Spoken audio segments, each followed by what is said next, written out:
Bonjour à tous, nouvelle petite vidéo sur Coq, ou Rock, parce que comme je l'annonçais dès la première vidéo de la série, le nom du logiciel a été modifié, le site web a été modifié, et tout l'écosystème utilise désormais le terme Rock. Mais pour la série de vidéos en cours, je vais faire mon gaulois réfractaire. Alors aujourd'hui, c'est une petite vidéo hors série que je vous propose. On reste toujours sur Coq, mais je voulais me servir d'une actualité récenteもう3週間も前だけどね。バーカ。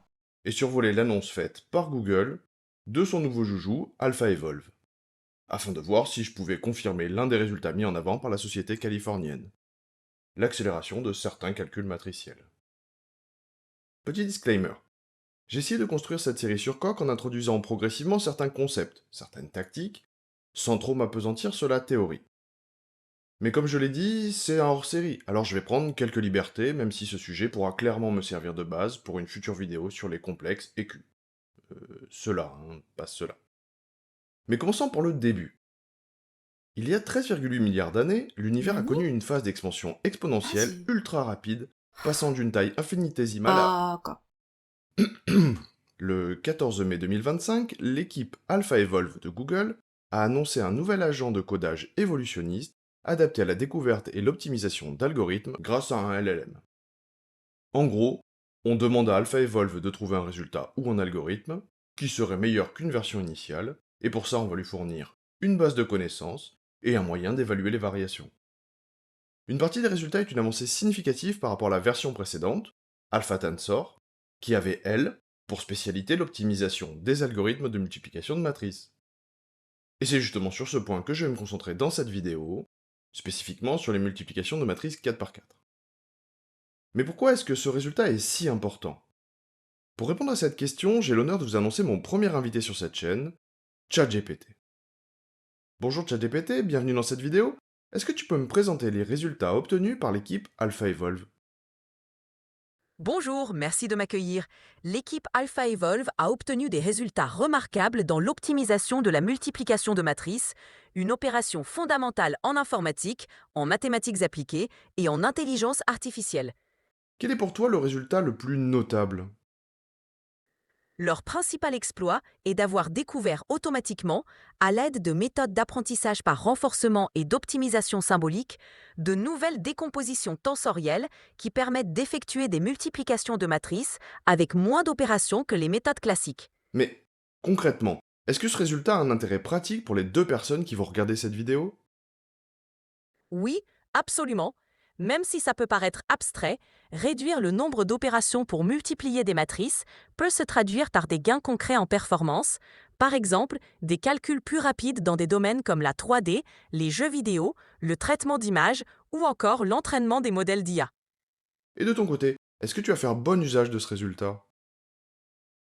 Je n'effectue pas directement de multiplication de matrices moi-même, mais les algorithmes et modèles que je soutiens en coulisses en utilisent énormément.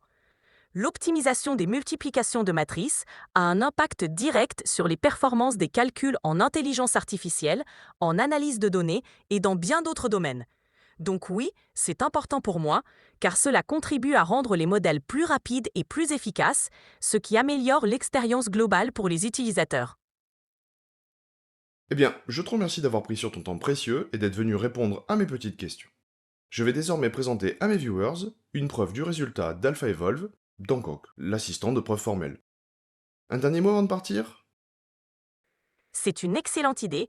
Formaliser ces résultats dans Coq permet non seulement de s'assurer de leur validité mathématique, mais aussi de mieux comprendre leur structure en profondeur.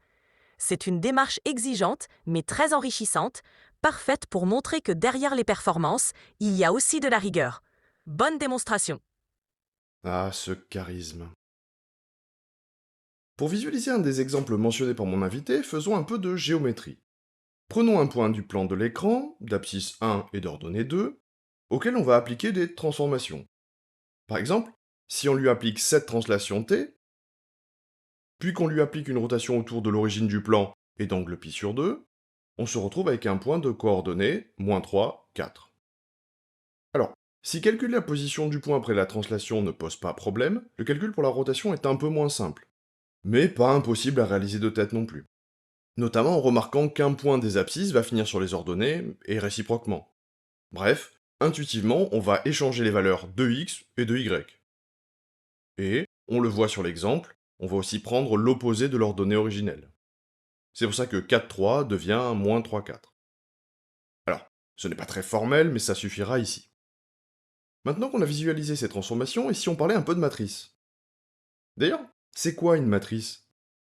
Une matrice est un tableau de nombres qui peuvent avoir diverses significations. Par exemple, la matrice suivante est la représentation d'un point, d'un espace en 3D. Alors, il nous a pas échappé qu'il y a 4 lignes et non 3. C'est ce qu'on appelle des coordonnées homogènes, et cela va permettre de déplacer les points via des transformations affines, comme les translations, les rotations, justement par le biais de multiplication de matrices. Ainsi, la matrice suivante représente une rotation de θ degrés selon l'axe Z, c'est-à-dire celui perpendiculaire à votre écran.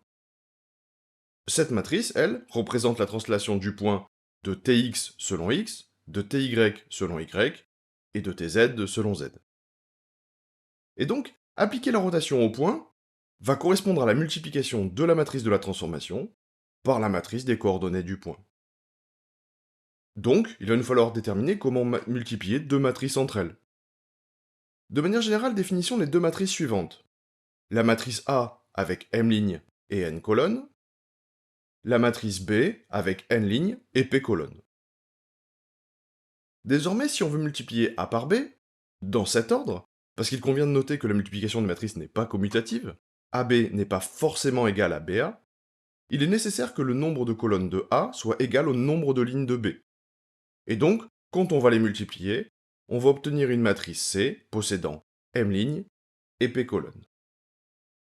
C'est-à-dire autant de lignes que A et autant de colonnes que B. On pourrait dire que la taille de la matrice finale relève de la transitivité des dimensions de A et B, par analogie avec le résultat classique. Mais comment réalise-t-on désormais la multiplication? D'un point de vue macro, on va multiplier les lignes A par les colonnes B. D'un point de vue un peu plus micro, prenons par exemple le calcul du premier élément de C, c'est 1, 1. Eh bien, on va multiplier chaque élément de la première ligne de A par l'élément correspondant de la première colonne de B. C'est d'ailleurs pour cela qu'il est nécessaire d'avoir autant de colonnes de A qu'il n'y a de lignes de B. Chaque multiplication s'ajoutant aux précédentes.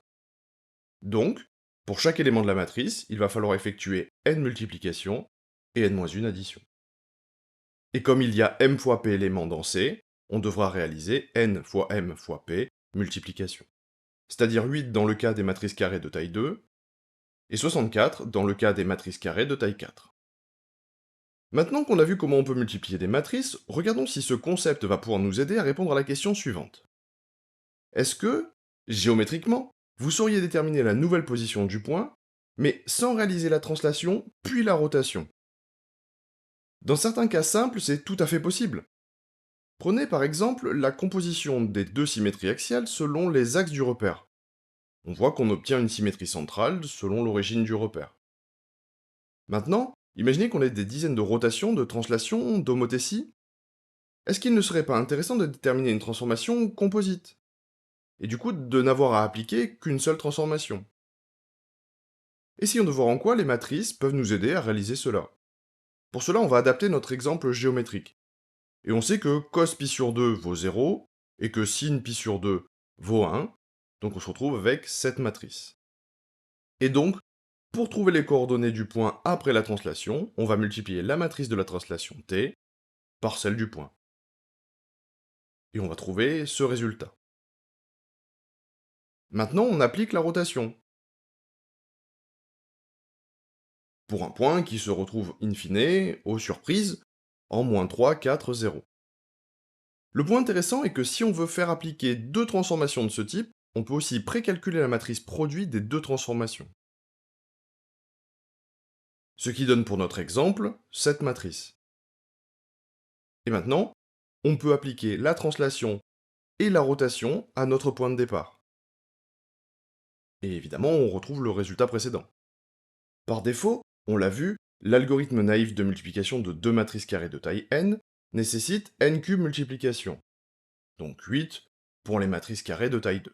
Comme pour cet exemple dans lequel on va multiplier la matrice rouge par la matrice verte. On voit bien qu'on réalise 4 additions et 8 multiplications. Notons ces multiplications de M1 à M8. Chacune d'entre elles est la multiplication d'une valeur de la matrice rouge par une des valeurs de la matrice verte. C'est comme si on avait une fonction f qui prendrait une matrice et renverrait l'un des éléments de la matrice. Par symétrie, on aurait une autre fonction g pour la seconde matrice qui ferait la même chose. Et ce, évidemment, pour chaque indice de M. Ainsi donc, f1 retournerait A, g1 retournerait E, f2 retournerait B, g2 retournerait G, etc. Est-ce que vous voyez comment on pourrait exprimer chacune de ces fonctions? Par exemple, si on voulait doubler les valeurs de la matrice, on dirait que f de x vaut 2 fois x. Je vous laisse quelques secondes pour y répondre et je vous donne un indice. L'indice en question est le suivant. On utilise souvent une astuce de représentation quand on manipule des matrices. L'idée est de remplacer la notation matricielle avec des lignes et des colonnes par une notation sous forme de liste. Par exemple, en parcourant les éléments de la matrice ligne par ligne. Alors, est-ce que cela vous aide? Allez, dernier petit indice, je viens de réaliser ce qu'on appelle une transposition. En gros, j'ai fait tourner la matrice. Les lignes sont devenues les colonnes, et réciproquement. La réponse, finalement peu originale vu le sujet, est d'imaginer f comme le produit de son argument, notre matrice A, et d'une autre matrice qu'on pourrait noter ainsi. Ou même, encore mieux, avec ces indices. Notez deux choses. Premièrement, que j'ai affiché f et g sous forme transposée, comme l'indique le t en haut à droite. Pour finir, j'ai introduit une autre fonction, s, que je vous présente dans quelques instants.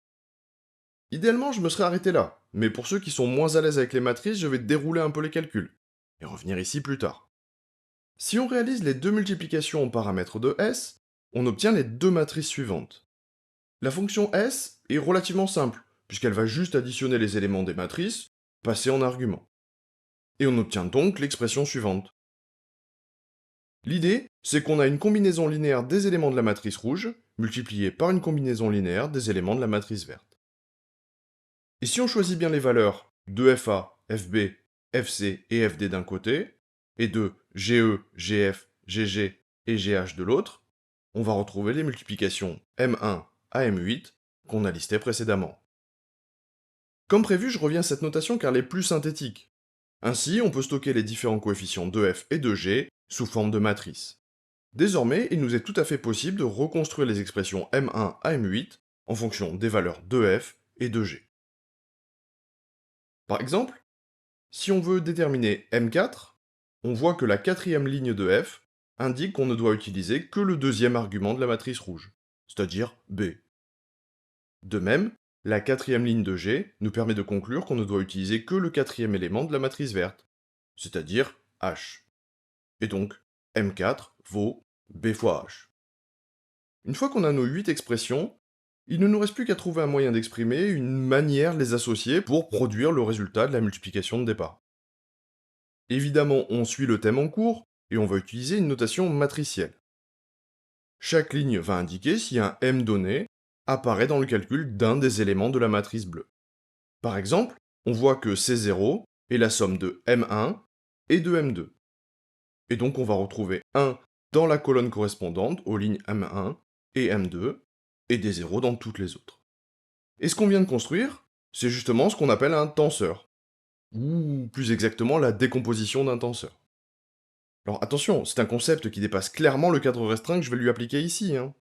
Par exemple, on utilise un tenseur de rang 2 pour le calcul des forces électromagnétiques. Mais c'est quoi le rang d'un tenseur? Dans le contexte d'une multiplication de matrices, c'est le nombre de multiplications qui seront nécessaires pour calculer le produit des deux matrices.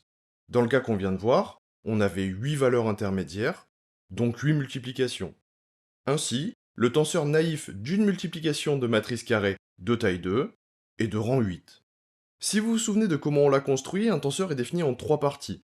2 pour les matrices à multiplier, les matrices rouges et vertes, une pour la matrice résultante, la matrice bleue. Il convient de noter que chaque partie a le même format. 8 lignes puisque le rang du tenseur est de 8, 4 colonnes car on multiplie des matrices carrées de taille 2, donc elles ont toutes les 3 4 éléments. Évidemment, on pourrait aussi visualiser le tenseur en les transposant. C'est d'ailleurs le format qu'on retrouvera tout à l'heure quand on parlera du tenseur d'alpha evolve, pour les matrices 4-4.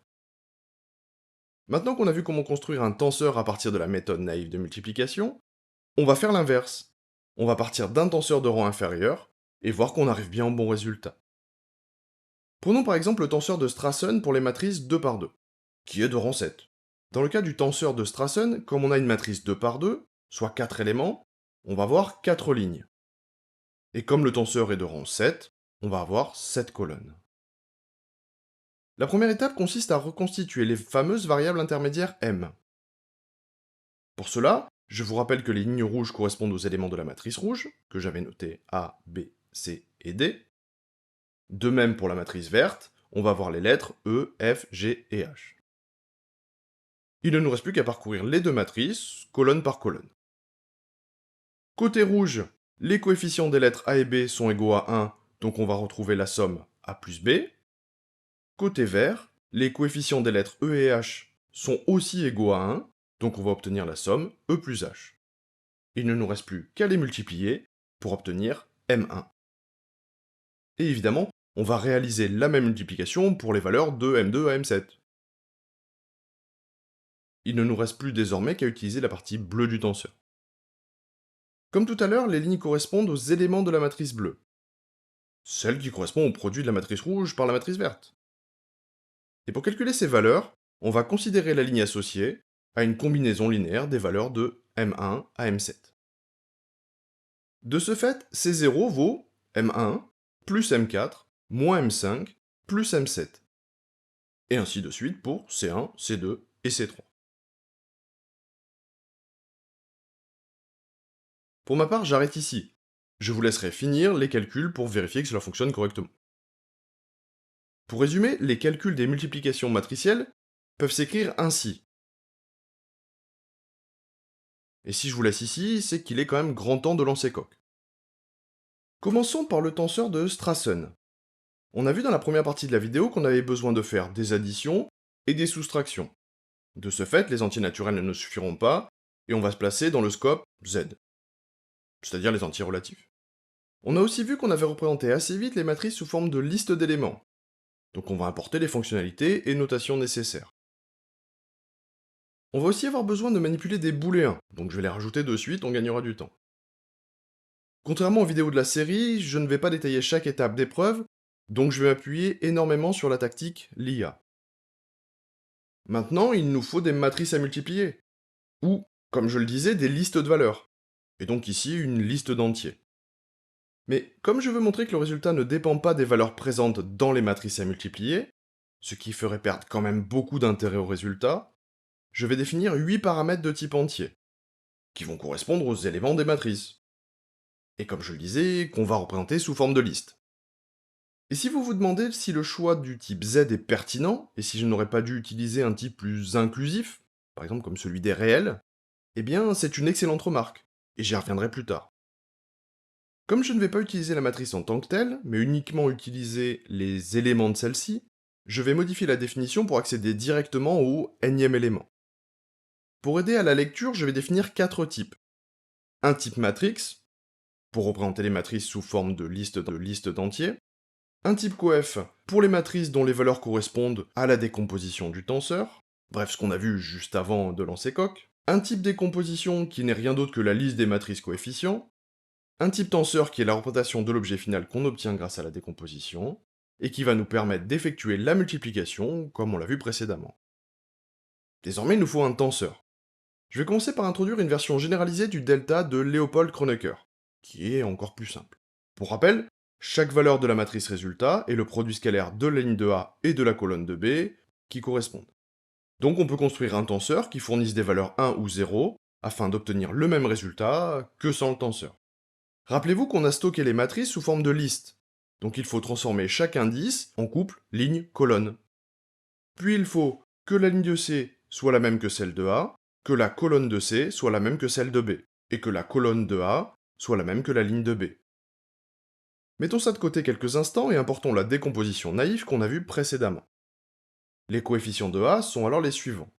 Voici ceux de B, et enfin ceux de C, c'est-à-dire la façon d'arranger les calculs intermédiaires que j'ai notés M, afin d'obtenir le résultat final. Et on l'a vu, une décomposition est la composition des matrices coefficients. Désormais, Il nous faut une fonction qui va prendre une décomposition et nous fournir un tenseur. Pour éviter d'indiquer le rang de notre tenseur explicitement, ou de le passer en argument, je considère que c'est le nombre de lignes des coefficients de A. Évidemment, il faut faire attention à la version des matrices qu'on utilise, car on a vu qu'on pouvait aussi utiliser la version transposée des matrices des coefficients. Si cela avait été le cas, on aurait pris en compte le nombre de colonnes. Ça va sans dire, mais ça va mieux en le disant. Pour revenir à ma fonction, je me contente de récupérer les bons coefficients pour A, B et C, de les multiplier, et ce, pour chaque rang de notre tenseur, puis d'en faire la somme. Désormais, notre tenseur naïf peut être défini ainsi. Et comme on est dans Coq, on peut vérifier que nos deux variantes fournissent bien le même résultat. Il faudrait donc prouver le théorème suivant. Ce théorème indique que, pour chaque triplet d'indices A, B et C, les valeurs obtenues doivent être identiques, avec comme contrainte que les indices soient des entiers naturels compris entre 0 et 3, inclus. On commence par introduire les hypothèses, rien de plus classique. Ensuite, que feriez-vous? Je vais vous présenter deux méthodes très naïves, puisque c'est le thème du tenseur. N'hésitez pas à m'indiquer en commentaire votre version améliorée. Si on dézoome un peu, les deux tenseurs sont identiques. En tout cas, on va essayer de le prouver. Mais ils sont construits à partir d'informations qui nous font défaut désormais. Donc il va être difficile de prouver qu'ils sont intrinsèquement identiques. On va se contenter de montrer qu'ils produisent les mêmes valeurs pour tous les indices valides. C'est ce qu'on appelle l'extensionnalité. Bref, il nous faut parcourir tous les cas possibles. Est-ce que vous voyez une façon de faire cela dans Coq? Pour ma part, je vais utiliser la tactique destruct sur les divers indices ad nauseum. Pour rappel, vu qu'on manipule des indices de type entier naturel, chaque appel à destruct va mener à diviser le but en remplaçant l'indice par un de ses constructeurs. Bref, un but dans lequel l'indice a la valeur numérique qu'il a, en commençant par 0, et un but dans lequel l'indice devient son successeur. Et ce, jusqu'à ce que le successeur vienne rendre son hypothèse fausse, qui sera du coup une condition d'arrêt pour nous. Donc on sait que cette méthode va terminer, et en un nombre fini de tactiques. Je vais utiliser trois variantes de cette ligne en boucle, en fonction de la variable qui bloque la réduction. Je vous renvoie vers la vidéo sur les réductions pour plus d'informations. Alors, je ne vais pas présenter chaque ligne, mais vous donner le résultat final, pour montrer que c'est possible, avec un peu de motivation et de patience.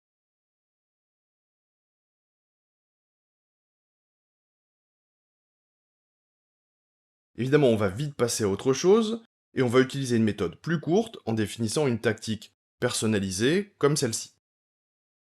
L'idée est la suivante. On cherche une hypothèse qui indique la présence d'une variable de type nat, et quel que soit son nom, car ici évidemment x est un placeholder, et donc comme je disais, quel que soit son nom, on va appliquer la bonne variante de la commande vue dans la solution bête et méchante. Et donc, prouver le théorème reviendra à se contenter d'appliquer la tactique personnalisée en boucle jusqu'à ce qu'il n'y ait plus de telle variable. Et donc, on vient de prouver que les deux tenseurs naïfs fournissent bien les mêmes valeurs pour les indices pertinents. Allez, maintenant on peut passer au tenseur de Strassen. Comme on a vu ce tenseur dans la première partie, je vais me contenter de définir les matrices coefficients A, B et C. Il ne nous reste plus qu'à construire la décomposition de Strassen, puis le tenseur en lui-même. Eh bien, il ne nous reste plus qu'à vérifier que ce tenseur produit bien les mêmes valeurs que l'une des variantes du tenseur naïf.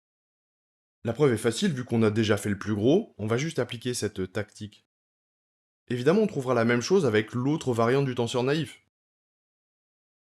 Une autre alternative, sans doute plus simple, aurait été de simplement construire les matrices 3D de chacun des tenseurs, pour chacun des indices valides, puis de vérifier que leurs valeurs étaient bien identiques en utilisant la tactique compute. Alors, rappelez-vous, au début de la partie sur Coq, je vous ai posé une question sur la pertinence du type Z pour les valeurs de nos matrices. Et en fait, il n'est pas pertinent, à part évidemment pour le calcul du tenseur. C'est pour ça que je l'ai choisi. Et vous verrez que j'ai fait un choix différent pour les matrices 4-4. Il n'est pas pertinent, disais-je donc, car pour vérifier que les tenseurs sont identiques, il suffit juste de comparer leurs valeurs. Et c'est tout l'intérêt des tenseurs. Ils optimisent la vitesse de multiplication des matrices, en optimisant la façon dont on va organiser les multiplications individuelles. C'est-à-dire, ici, en limitant le nombre de multiplications de 8 à 7. Bref, les optimisations sont dans les décompositions, pas dans les tenseurs en eux-mêmes, qui, pour une combinaison de tailles données de matrices, seront tous identiques. C'est d'ailleurs pour ça que le code Python de vérification fourni par AlphaEvolve n'a pas besoin de matrices à multiplier, dont il comparerait les multiplications résultantes selon les différentes méthodes. Mais si on voulait vraiment réaliser la multiplication de nos deux matrices, pour cela il suffit d'implémenter en coq la formule vue précédemment, ce qui s'écrit comme ça en coq. Notez que j'ai écrit en dur les matrices A et B pour simplifier le prototype de cet answer. Et donc, désormais, on peut comparer le résultat des deux multiplications. On commence par le classique CBN, on constate pas mal de plus 0. Désormais, on a des matchs qui rendent le résultat un peu illisible. Pour cela, on peut utiliser ce lemme et l'appliquer ad nauseam à notre but. Ce qui fait enfin apparaître le résultat sous forme symbolique. Comme souvent, on finit par la tactique de réflexivité, CQFD. Bon, et si on passait au plat de résistance en regardant comment vérifier le résultat d'AlphaEvolve sur les matrices 4-4. En parallèle de l'article annonçant ces résultats, AlphaResolve a fourni un notebook Python via Google Colab, sur lequel on va se baser, notamment parce qu'il nous faut bien la décomposition trouvée par leur IA. On cherche la décomposition 4-4-4, qui correspond à la multiplication de matrices carrées de taille 4, et on trouve deux informations.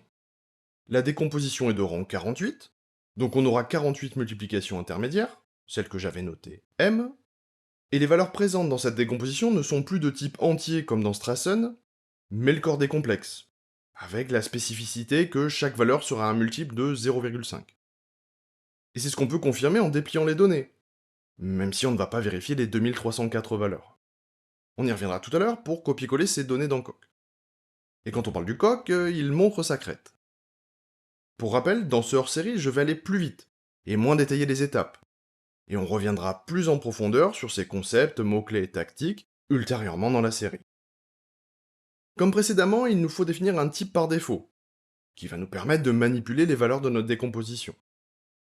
Pour Strassen, on avait utilisé Z, puisqu'on manipulait des entiers. Là, on va manipuler des nombres complexes.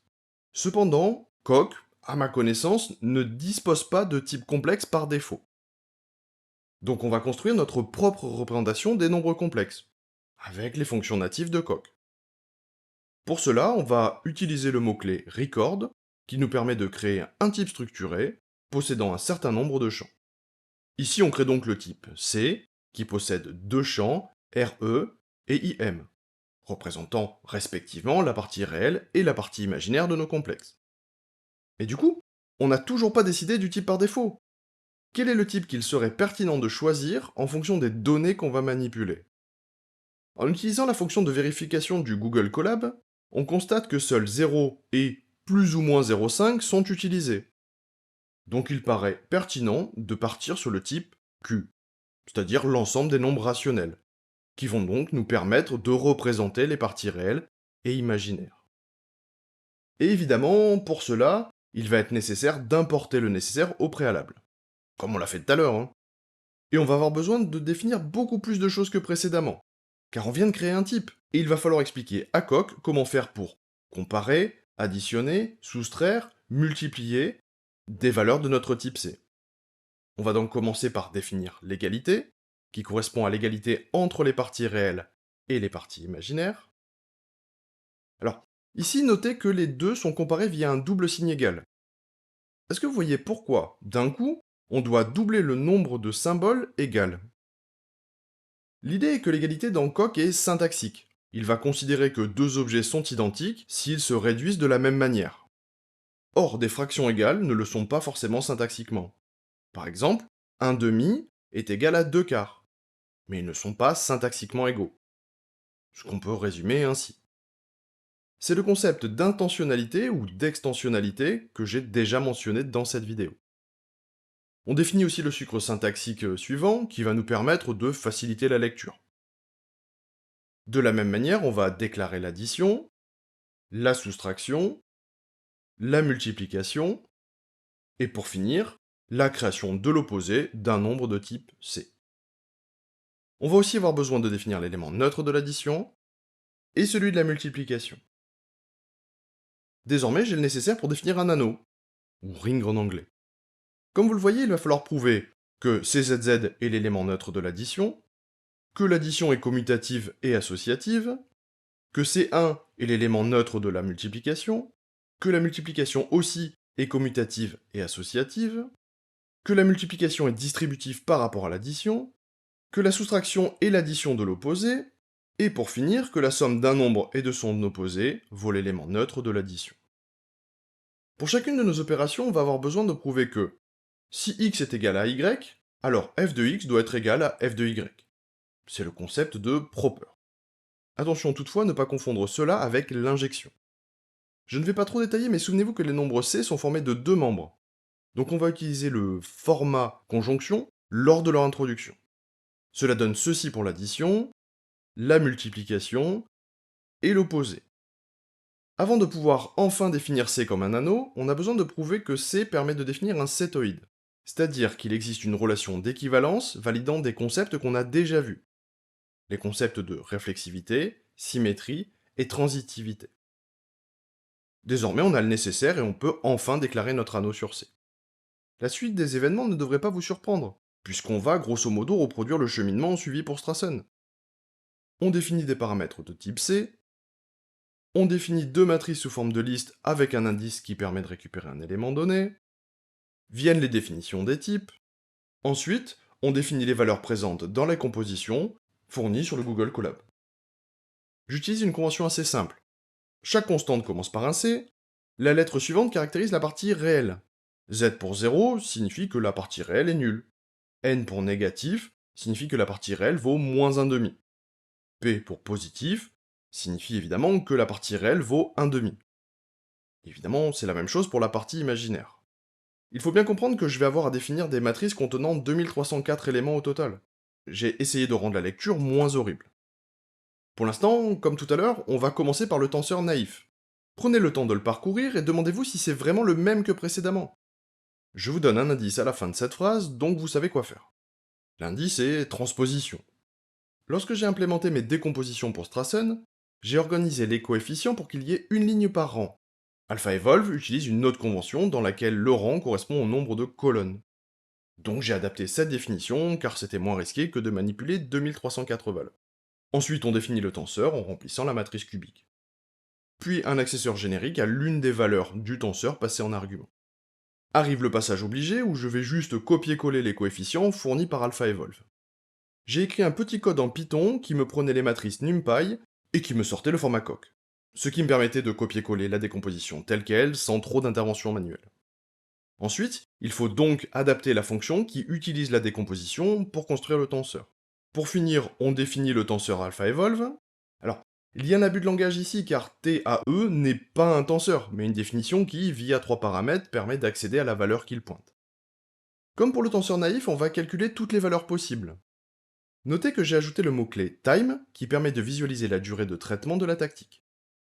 Par contre, cela ne prend pas en compte la partie affichage du contexte, avec les buts et les hypothèses. Et croyez-moi, cela peut prendre un temps énorme. C'est d'ailleurs pour cela que je limite au maximum les étapes intermédiaires. Ce qui rend, croyez-moi, la construction des preuves une véritable tannée. Que ceux qui ont vu l'IDE de Coq prendre plus de 100 Go de RAM lèvent la main et arrêtent de pleurer. Pour optimiser la situation, il est possible d'utiliser la définition suivante, qui va permettre de réduire les fractions. Et on va l'appeler pour chaque valeur du tenseur. Sur mon ordinateur, on passe de 7 secondes à 3 secondes. Car comme on peut le voir sur la sortie de ces commandes, il va être bien plus facile pour nous, et pour Coq, de manipuler 1 ou 0 plutôt que ces monstres-là. Désormais, on peut comparer les deux tenseurs et constater qu'ils sont égaux. Je ne vous conseille pas d'essayer de visualiser l'état intermédiaire, celui après compute. Ou alors je suis preneur de tout conseil à ce sujet. Et n'hésitez pas à aller dans les commentaires pour ça. Alors, comme tout à l'heure, techniquement on a fini. Mais je voulais encore une fois visualiser pour de vrai la multiplication. Donc on va réutiliser la méthode permettant de réaliser la multiplication en utilisant le tenseur. On va aussi réutiliser la tactique vue pour Strassen, et il ne nous reste plus qu'à démontrer que ces deux multiplications sont égales. Et que les résultats sont difficilement visualisables. Donc ça perd un peu de sens compte tenu de mon objectif initial. Donc, borné, j'ai juste défini une nouvelle fonction pour réaliser les multiplications, élément par élément. Et désormais, il ne nous reste plus qu'à créer un but par élément de la matrice résultante. L'astuce va être d'utiliser le mot-clé show qui permet de montrer le contexte courant. Ainsi, je peux lancer tous les calculs et voir les résultats apparaître dans les messages. Bref, moi content. Voilà, c'est tout pour ce hors-série, j'espère que cela vous a intéressé, on a vu pas mal de choses.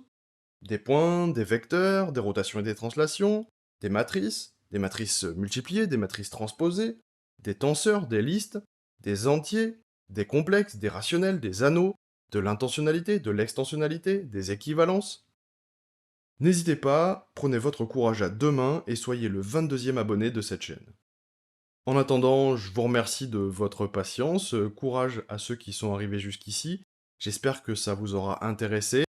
N'hésitez pas à me poser vos questions en commentaire. Est-ce qu'il y a des sujets que vous aimeriez me voir couvrir dans Coq? Est-ce que vous avez des questions spécifiques? N'hésitez pas. En attendant, ce hors-série est terminé et on va reprendre le cours normal de la série sur Coq. Allez, salut!